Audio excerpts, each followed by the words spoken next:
뒷모습도 카리스마. 정말 솔직히 말씀드리자면 제 딴에는 고민이 없는 거예요. 정모죠. 네, 그래서 설마 저 여자가 뭐가 없겠어. 행복하다라고 얘기를 해도 오해를 해요. 네, 그게 그냥 싫은가 봐요, 사람들이. 캐치 못한 거 있으면 발견할 수 있을까? 그거에 도움 주실 수 있나요? 모두가 한번 생각을 해봐야 되는 게요. 애들아 선생님이 뭐라고 얘기하셨냐면요.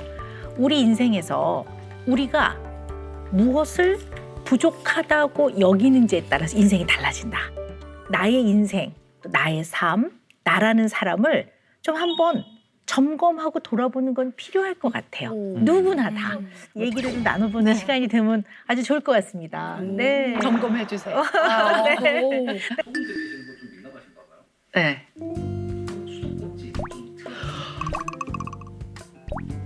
그래서 누가 냉장고 소리 안 나는 냉장고 개발했으면 저 1억 주고도 그 냉장고 살 것 같아요. 평균 평생 많으면 4시간, 요즘은 간혹 5시간. 얼마 전에 좀 깨달았는데 그렇게 사람들이 이렇게 자면 업어가도 모르는 정도로 자는 걸 몰랐어요. 다 저처럼 자는 줄 알았어요. 저는 많은 은행 직원들 손 잡은 적이 있어요. 왜요? 왜냐면 뭘 하다 계속 따가닥따가닥 하면 저 죄송한데 펜 놓고 얘기하시면 안 되냐고. 못 잡겠네요, 지금. 미소포니아라는 용어가 있어요. 미소스라는 게 이제 약간 혐오감. 그다음에 포네, 이게 소리거든요. 어떤 특정 소리에 대해서 굉장히 좀 싫은 이제 이런 특징을 가진 사람들이 있더라. 이제 이거 관련되는 이제 대뇌가 사실은 이제 어떤 상황을 파악하는 거라든가 또는 그 결과를 예측해 보는 거라든가 이런 거와 관련이 되는 뇌거든요. 그래서 소리에 예민한 사람들 중에는 상당히 창의적이고 네, 음악적인 면에서는 굉장히 어떻게 보면 이제 재능이라고도 또 볼 수 있죠. 이 예민한 것이 일상생활에는 영향을 주지 않는, 불편하지 않는 게 사실 제일 좋은 거긴 하는데요. 밤에 이제 이렇게 딱 이렇게 잠을 자려고 누웠는데 소리들이 들리면 우리 감독님 같은 경우는 딱 각성이 되는 것 같아요. 이 소리에. 이 소리가 딱 들리면 이제 딱 각성이 돼서 뇌가 깨니까 사실 이제 잠이 드는 데는 좀 어떻게 보면 네. 방해 요소가 좀 될 수 맞습니다. 있겠죠. 네. 이게 언제부터 그러셨어요? 제 기억에는 4살 때 저희가 이사를 갔거든요. 근데 그때 왜 옛날 그때 부산에는 일본식 집들이 네네네. 많았으니까 그 이렇게 천정에 이렇게 나무로 체스보드 바둑판처럼 돼 있잖아요. 네네. 근데 그걸 밤마다 새는 게 기억이 나요. 어떨 때는 좀 일상생활에 약간 불편할 때도 있으세요? 그렇죠. 왜냐하면 안 들리는 소리도까지도 네네. 불편해요. 그게 뭐냐면 화요일 아침에 청소차가 와야 돼요, 동네에. 그럼 깨잖아요. 근데 안 와. 안 왔어. 근데 그거까지 감지하고 깨는 거예요. 듣기도 싫은데 그래서 깨는데 또 안 들리면 왜 오늘 안 오지? 왜 안 하지? 오, 진짜요? 산불을 끄기 위해서 100번을 왔다 갔다 해도 괜찮아요. 근데 파티하는 애들 실어 날르기 위해서 왔다 갔다 하면 싫은 거예요. 인지적으로, 그러니까 생각으로 납득이 되느냐 안 되느냐가 되게 중요하신 것 같아요.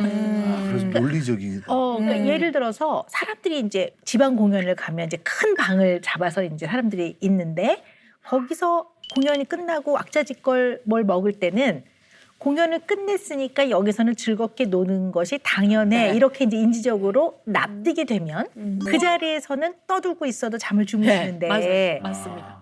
근데 예를 들어 싸워 단원끼리 싸우느라고 뭐 어쩌고 저쩌고 그러면 이제 그때는 그 소리가 맞아요. 굉장히 거슬리고 굉장히 이제 불편해지는 거죠. 조금 더 유난히 네. 예민한 것 같아요. 갑자기 무슨 생각이 드냐면요. 우리 교황께서 뭐라고 말씀하셨냐면 이건 지금 어떤 종교를 갖고 있느냐와는 무관하게 그러니까 본인이 옳다고 생각하는 것들을 향해 나가는 것이 인간의 삶의 행복이다. 뭐 이런 말씀도 하셨어요. 네, 근데 오랜 고민 끝에 나는 이것이 옳아 이렇게 해서 꿋꿋하게 살아가는 것이 이게 삶의 행복이다 이런 말씀도 하셨거든요. 일 때문에 일을 하기 위해서 만난 사람들과 제가 소셜하게 보는 사람들은 진짜 한 몇 명밖에 안 돼요. 서툴게 얘기를 하면 시간 이 아깝다라고 생각이 들고 그냥 나 친구들 보러 나갈래가 없어요. 네. 그리고 밥도 혼자 좀 먹고 싶을 때가 많아요. 감독님 말씀을 쭉 들으면서 약간 어떤 생각이 싹 스치냐면요. 우리 감독님이 사람들과의 관계에서 약간 정서적으로 거리를 좀 두시나? 약간 이런 생각이 싹 스쳐 지나갔거든요. 정확해요. 심리적인, 정신적인 에너지를 좀 뭔가 이렇게 투여를 안 하고 투자를 안 하고 이렇게 조금 홀드하고 있는, 세이브하고 있는 느낌, 이렇게 저축하듯이 이렇게 네. 가지고 있는 느낌이 좀 네. 많이 있거든요. 아마 그걸 네. 그냥 몇 명한테만 네. 부어 넣는 거인 스타일인 네, 것 네, 같아요. 네. 마음은 측정이 안 되거든요. 그러니까 이 측정이 잘 안 되는 것들이 너무 많이 주고받아지면 감독님 같이 왜 일의 완성도 높이는 분들은 이것이 어떻게 보면 이 과정에서 약간 방해가 되고 소모적이고 별로 좀 효율성이 없고 영양가가 없다고 느껴지는 면이 있을 수 네. 있거든요. 그러니까 네. 이 일할 때죠. 왜냐하면 주로 개인 사생활은 못 보시니까 다들 엄청 까다롭다. 까다롭다. 음. 다른 사람 생각하기에. 다른 사람 생각하면 엄청 그 까탈스럽게 일한다. 사람을 건드릴 줄을 알아요, 제가. 어디를 건드려야 이 사람이 반응을 하는지. 그래서 스폰철사님이라고 하셨구나. 그래서 좀 세죠. 근데 다 일을 해내기 위해서인 거지. 우리 감독님은 대인관계도 일 중심으로 돌아가시는 면이 많은 것 같아요. 뭔가 작품을 한다. 그러면 이제 거기에 출연하는 사람들하고는 그 작품이 시작해서 끝날 때까지는 정말 징하게 서로 그냥 굉장히 많은 시간을 보낼 수밖에 없거든요. 근데 그 일이 딱 끝나면 대부분의 사람들은 일이 끝남과 동시에 관계도 정리가 잘 되는 거죠. 잘 이어지지 않는 편이신 것 같고요. 일 중심에서의 대인관계에서 감정은 일에 방해가 되죠. 어떻게 보면. 예를 들면 어떤 출연자가 너무 힘들어, 오늘 목이 아프거든요. 그러면 목이 아파도 할 거 해야지. 목이 아파서 그래서 어떻게 어쩔 거냐고 이렇게 되는 거죠. 그러면 사실 이제 어떤 사람은 굉장히 정서적인 사람은 냉혈 막 이제 이렇게도 보는 거죠. 그러니까 이게 대인관계가 일을 더 완성도를 높이고 맡은 일의 책임을 완수하고 사적인 관계에서의 대인관계는 아주 최소한 그 이외에는 감독님은 사람 자체가 타인한테 관심이 있기보다는 자기 자신한테 관심이 많은 분이신 것 같아요. 아마 그런 것 네. 같아요. 그게 무슨 이기적인 거하고 다른 얘기고요. 자기 중심적인 거하고 다른 거예요. 그러니까 관심이 나한테 많아서 내가 궁금한 거, 내가 더 노력하는 거, 내가 더 발전하는 거, 내가 뭘 잘못한 거 어떻게 잘못했지, 이걸 어떻게 고칠까?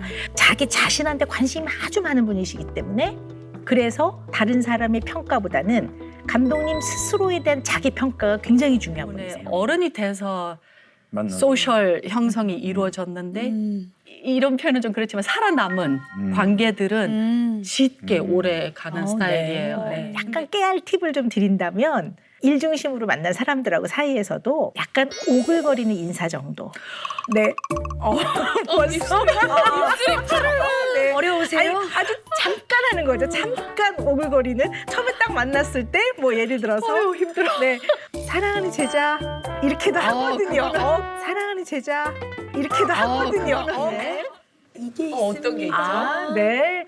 근데 어쨌든 우리 감독님 좀 그냥 보여주세요. 평생을 열심히 그리고 옳다고 생각하는 가치관을 이루려고 굉장히 열심히 살아오셨고 또 본인 자신의 만족감 굉장히 중요하신 분인 것 같아요. 다만 다양한 감정을 느끼고 다양한 방식으로 표현해보는 거는 좋은 거니까. 네. 근데 그런 의미에서 이제 네.